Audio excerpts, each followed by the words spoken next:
नमस्कार साथियों, देवव्रत क्लासेस में आपका हार्दिक स्वागत अभिनंदन है। आज हम पढ़ेंगे करंट जीके के बहुत ही महत्वपूर्ण क्वेश्चंस जो आने वाले एग्जाम्स के लिए रामबाण सिद्ध होने वाले हैं। तो सभी साथी वीडियो को लाइक कर दें, शेयर कर दें और देखते हैं पहला और बहुत महत्वपूर्ण प्रश्न। राज्य सरकार के द्वारा राज्य के लोगों को महंगाई से राहत देने के लिए किस प्रकार के कैंपों का आयोजन किया जा रहा है। तो ध्यान रखना, सबको पता ही है महंगाई राहत कैंप। ध्यान रखना, महंगाई राहत कैंप। और इसकी समय अवधि जरूर पूछी जाएगी, कब से आरंभ हुए? 24 अप्रैल 2023 से। और अंत कब होगा इनका, यानी लास्ट कब होगा? 30 जून 2023 तक ये आयोजित होंगे। और इनका प्रारंभ कहाँ हुआ था? जयपुर से। ध्यान रखना, कहाँ से? जयपुर से ये प्रारंभ हुए।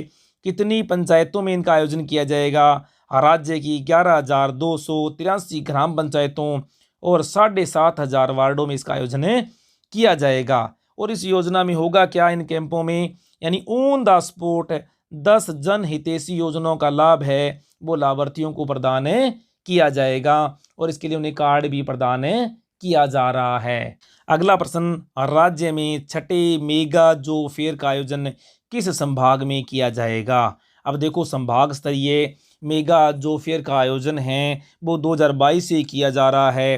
पहला जोधपुर में किया गया था, पता ही है। उसके बाद में दूसरा फिर जयपुर में किया गया, तीसरा बीकानेर में, चौथा फिर जयपुर में और पांचवा भरतपुर में, अभी जो 23 से 24 मार्च को संपन्न हुआ था। और छठे की बात करें तो छठा संभाग कब? अजमेर संभाग के अंदर कब? 20 से लेकर 21 अप्रैल को क्या है? संभाग स्तरीय छठी मेगा जो फेयर का आयोजन किया जाएगा। तो साथियों, प्रश्न बहुत इंपॉर्टेंट है, वीडियो को लाइक कर दें, शेयर कर दें। चैनल पर फर्स्ट टाइम है, चैनल को सब्सक्राइब अवश्य कर लें। अगला प्रश्न है, शीतकालीन खेलो इंडिया खेलों में राजस्थान ने कितने पदक जीते? अब ध्यान रखना साथियों, दो तरह के खेलो इंडिया खेलों का आयोजन किया गया। एक शीतकालीन खेलो इंडिया खेल थे, एक सिर्फ 5वीं खेलो इंडिया गेम्स थे। अब शीतकालीन की बात करें तो इसमें राजस्थान ने 6 रजत 4 कांस्य सहित कुल कितने? 10 पदक जीते। और इन खेलों का आयोजन कहाँ पर हुआ? गुलमर्ग, बारामूला यानी कश्मीर के अंदर इसका आयोजन किया गया। कब से? 10 से लेकर 14 फरवरी को। प्रश्न बहुत इंपॉर्टेंट है क्योंकि ये क्वेश्चन कंफ्यूज करने वाले होते हैं, क्योंकि ये शीतकालीन खेलो इंडिया ओलंपिक्स है, जबकि सीधा पूछे आपसे खेलो इंडिया गेम्स या 5वीं खेलो इंडिया गेम्स में राजस्थान ने कितने पदक हासिल कर चौथा स्थान हासिल किया। तो सबसे बड़ी बात, खेलो इंडिया गेम्स में राजस्थान ने चौथा स्थान हासिल किया। कितने पदक? 48 पदक जीते। कौन कौन से? 19 गोल्ड, 10 सिल्वर और 19 ब्रोंज। सीधा है, ध्यान रखना, 19:10:19। अब देखो, इन पदकों को जीतने वाले खिलाड़ियों को प्रोत्साहन के रूप में पहली बार क्या है?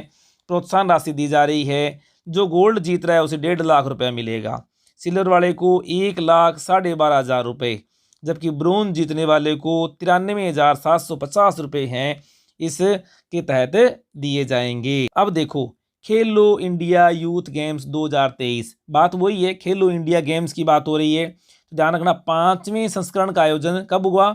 30 जनवरी से 11 फरवरी तक। कहाँ पर हुआ? मध्य प्रदेश और नई दिल्ली, यानी कुछ खेलों का आयोजन नई दिल्ली में किया गया। इसमें राजस्थान ने 19 गोल्ड, 10 सिल्वर और फिर 19 कांस्य जीतकर कितने? 48 पदक जीते थे। और राजस्थान कौन से स्थान पर रहा था?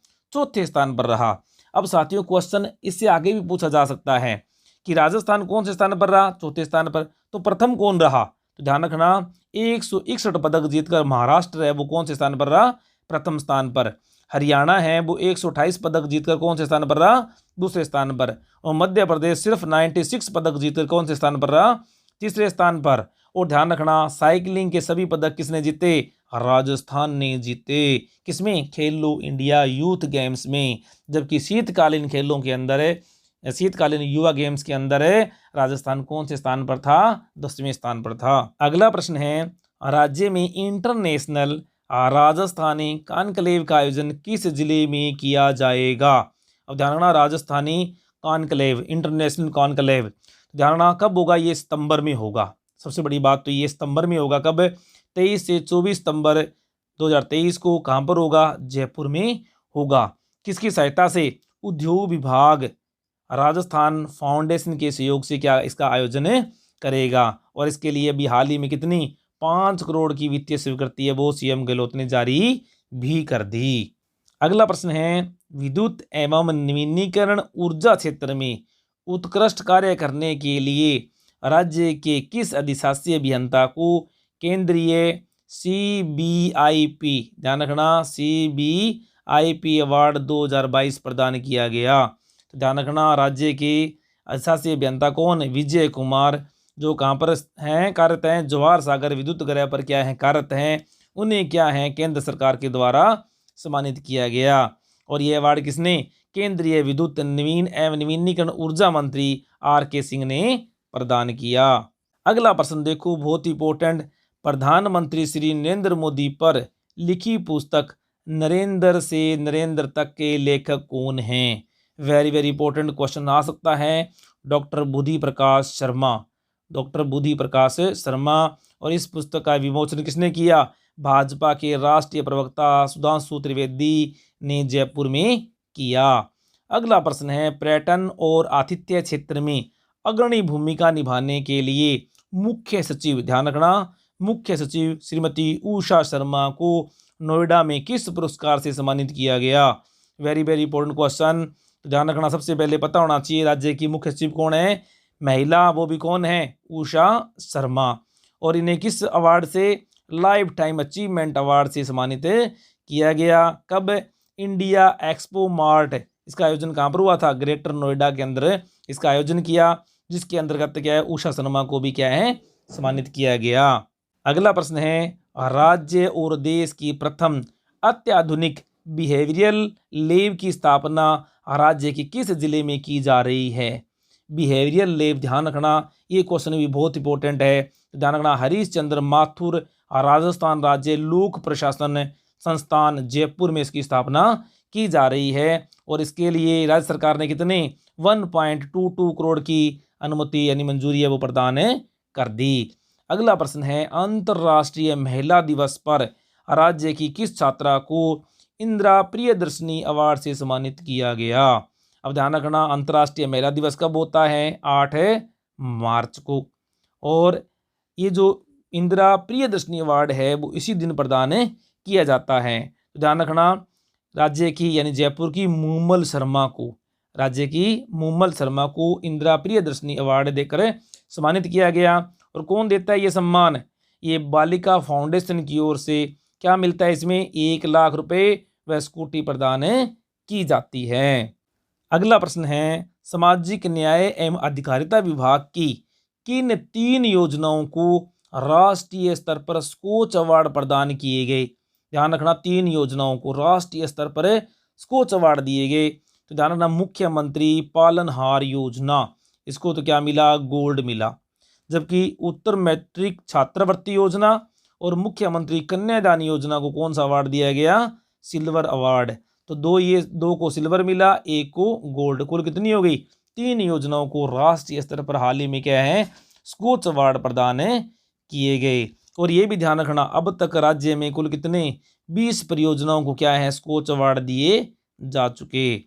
अगला प्रश्न इसी के साथ में जुड़ा हुआ, 3 योजनाओं को यानी किन 3 योजनाओं को ऑर्डर ऑफ मेरिट सर्टिफिकेट भी प्रदान किया गया?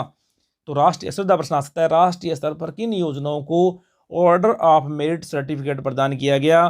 तो ध्यान रखना, कोरोना सहायता योजना, सामाजिक सुरक्षा पेंशन योजना, मुख्यमंत्री अनुप्रति कोचिंग योजना, इन 3 योजनाओं को ऑर्डर ऑफ मेरिट सर्टिफिकेट भी प्रदान किए गए। और ध्यान रखना, Skoch state of governance report 2022, Skoch state of governance report 2022 में राजस्थान पहले यानी 2022 में कौन से स्थान पर था? 15वें स्थान पर था। और अब क्या है 12 स्थान की छलांग लगाकर कौन से स्थान पर? तीसरे स्थान पर पहुंच गया। तो सीधा प्रश्न आ सकता है, Skoch state of governance report में राजस्थान किस स्थान पर है? तो ध्यान रखना, तीसरे स्थान पर है। अगला प्रश्न है, राजस्थान मिलेट्स कॉन्क्लेव 2023 का आयोजन कब किया गया? तो ध्यान रखना, 13 से लेकर 14 मार्च को किया गया। राज्य कृषि प्रबंधन संस्थान दुर्गापुरा में जयपुर में इसका आयोजन किया गया और इसका उद्घाटन किसने किया? मुख्यमंत्री श्री अशोक गहलोत और कृषि मंत्री लालचंद कटारिया। ध्यान रखना, कृषि मंत्री कौन? राजस्थान की लालचंद कटारिया। इन दोनों ने उद्घाटन किया किसका? राजस्थान मिलेट्स कॉन्क्लेव का। अब देखो मिलेट्स की बात करते हैं तो यूएन भी क्या है, अब जो 2023 है वर्ष, उसे क्या मना रहा है? अंतर्राष्ट्रीय मिलेट वर्ष, कई बार मोटा अनाज दिवस भी कह देते हैं, के रूप में मना रहा है। और इस दिन क्या है, एक राज किसान ऐप की लॉन्चिंग भी की गई। साथियों वीडियो बहुत इंपॉर्टेंट है, सारे के सारे प्रश्न आने वाले एग्जाम्स में आपको पूछे जाने वाले बहुत इंपॉर्टेंट प्रश्न हैं, तो वीडियो को लाइक अवश्य कर दें। अब देखो राजस्थान 42% बाजरा उत्पादन के साथ में देश में कौन से स्थान पर है? प्रथम स्थान पर है। ये भी बात बहुत इंपॉर्टेंट है। 8 जिलों के 9 किसानों को राज्य कृषक पुरस्कार से भी क्या है, इस कॉन्क्लेव में सम्मानित किया गया। और इस प्रदर्शनी में बीज की मिनी किट्स मुफ्त में लोगों को बांटी गई। इसी प्रकार से 100 से अधिक मिलेट स्टार्टअप्स में कृषि उत्पादों की प्रदर्शनी भी क्या इसमें लगाई गई। और मिलेट्स उत्कृष्टता केंद्र की स्थापना कहाँ की जाएगी? जोधपुर में किए जाने की घोषणा भी इसमें की गई। और ध्यान रखना, भारतीय रवि तिलहन सेमिनार के 43वें संस्करण का आयोजन है वो कहाँ पर किया गया? ये भी क्या है, जयपुर में किया गया। सबसे बड़ी बात है मिलेट्स कॉन्क्लेव की, तो ध्यान रखना मिलेट्स कॉन्क्लेव का आयोजन कब किया गया, कहाँ पर किया गया?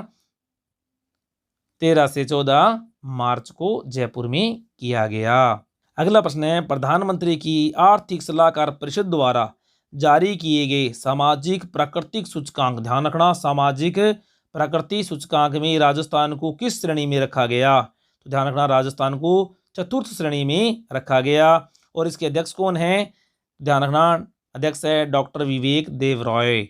अगला प्रश्न है, हाल ही में भारत ने 4 मैचों की टेस्ट सीरीज में किस टीम को हराकर 10वीं बार बॉर्डर गावस्कर ट्रॉफी अपने नाम की? ध्यान रखना भारत ने ऑस्ट्रेलिया को 2-1 से हराया। ऑस्ट्रेलिया को 2-1 से हराया इस टेस्ट श्रृंखला को, यानी बॉर्डर गावस्कर ट्रॉफी को 10वीं बार अपने नाम किया। और इसी के साथ भारत है टेस्ट रैंकिंग में कौन से स्थान पर आ गया? प्रथम स्थान पर आ गया। टेस्ट रैंकिंग में कौन से स्थान पर है भारत? ध्यान रखना प्रथम स्थान पर है। अगला प्रश्न है, हाल ही में भारत की किस डॉक्यूमेंट्री शॉर्ट फिल्म को 95वीं ऑस्कर अवार्ड में बेस्ट डॉक्यूमेंट्री फिल्म का अवार्ड प्रदान किया गया? ध्यान रखना the elephant whispers. The elephant whispers को क्या है 95वीं ऑस्कर अवार्ड में बेस्ट डॉक्यूमेंट्री फिल्म चुना गया। अब इस फिल्म के निर्माता कौन है? गुणित मोंगा। निर्देशक कौन है? कार्तिक गोंजाल्विस। और ध्यान रखना बोमन व वेली नामक एक स्वदेशी दंपति पर आधारित ये क्या है? शॉर्ट फिल्म है। इसी प्रकार से ध्यान रखना 95 ऑस्कर्स के अंदर बेस्ट सॉन्ग का जो अवार्ड मिला था नाटू नाटू के लिए भी क्या है? भारतीय फिल्म में RR के सॉन्ग्स को दिया गया था। ये भी आपको ध्यान रखना है, क्वेश्चन पूछा जा सकता है। अगला प्रश्न है, राजस्थान को पर्यटन के क्षेत्र में हाल ही में किन 2 पुरस्कारों से सम्मानित किया गया? ध्यान रखना राजस्थान को पर्यटन के क्षेत्र में बहुत सारे पुरस्कार मिल रहे हैं। 2 पुरस्कारों को ध्यान में देखते हैं। Best state promoting players and festival award, ध्यान रखना इससे याद रहेगा आपको फेस्टिवल अवार्ड। दूसरा है best state promoting film tourism award.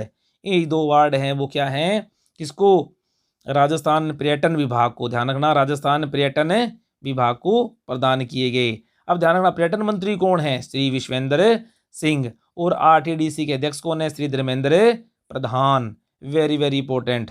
अगला प्रश्न है, राज्य के दिव्यांगों, वृद्धों एवं विधवा महिलाओं को जन कल्याणकारी योजनाओं का लाभ दिलाने के लिए 20 मार्च 2023 को किस योजना की शुरुआत की गई? वेरी वेरी इंपॉर्टेंट, ध्यान रखना मुख्यमंत्री आश्रित सेवा योजना। मुख्यमंत्री आश्रित सेवा योजना कब? 20 मार्च को शुरुआत की गई। सीधा प्रश्न आ जाएगा, इस योजना की शुरुआत कब की गई? 20 मार्च को। और इस योजना से क्या होगा?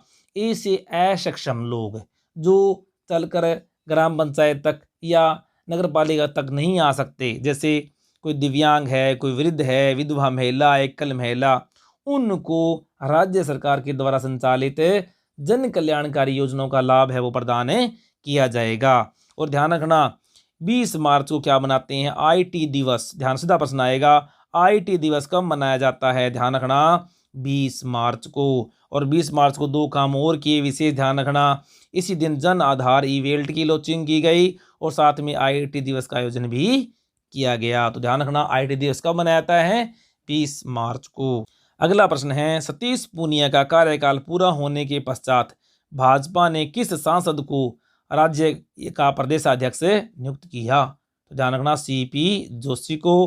कहां से ये सांसद है? चित्तौड़गढ़ से। बीजेपी के सांसद चित्तौड़गढ़ से सीपी जोशी को राज्य क्या बनाया गया है? प्रदेशाध्यक्ष बनाया गया है।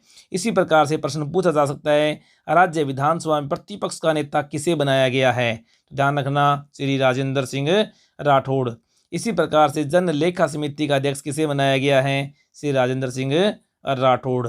अब देखें थोड़ी सी बात, क्योंकि यह पद है गुलाब चंद कटारिया के असम के राज्यपाल नियुक्त होने के कारण क्या है? रिक्त था। पहले गुलाब चंद कटारिया हैं, गुलाब चंद कटारिया हैं, वो क्या थे? ये विधानसभा के प्रतिपक्ष के नेता थे।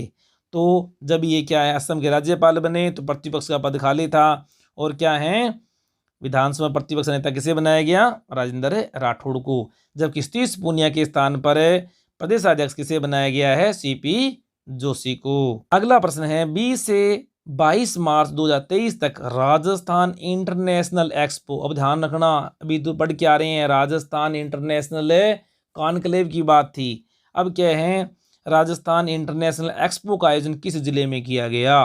ध्यान रखना बारनोडा जोधपुर के अंदर इसका आयोजन किया गया। और इसमें विशेष बात थी 20 निर्यातकों को, सीधा प्रश्न आ जाता है, राजस्थान इंटरनेशनल एक्सपो में कितने निर्यातकों को सम्मानित किया गया? 20 निर्यातकों को राजस्थान निर्यात पुरस्कार 2022 से सम्मानित किया गया। और इससे पहले हस्तशिल्प मेले का आयोजन भी कहाँ पर किया गया? जोधपुर में। और सबसे बड़ी बात देखिए, हस्तशिल्प निदेशालय की स्थापना भी कहाँ पर की जाएगी? जोधपुर में की जाएगी। वेरी वेरी इंपॉर्टेंट क्वेश्चन साथियों। तो ये थे साथियों आज के बहुत ही महत्वपूर्ण इंपॉर्टेंट क्वेश्चन। वीडियो पसंद आए तो वीडियो को लाइक कर दिया करो, शेयर कर दिया करो और चैनल को फर्स्ट टाइम हो चैनल को सब्सक्राइब अवश्य कर दो। Thank you.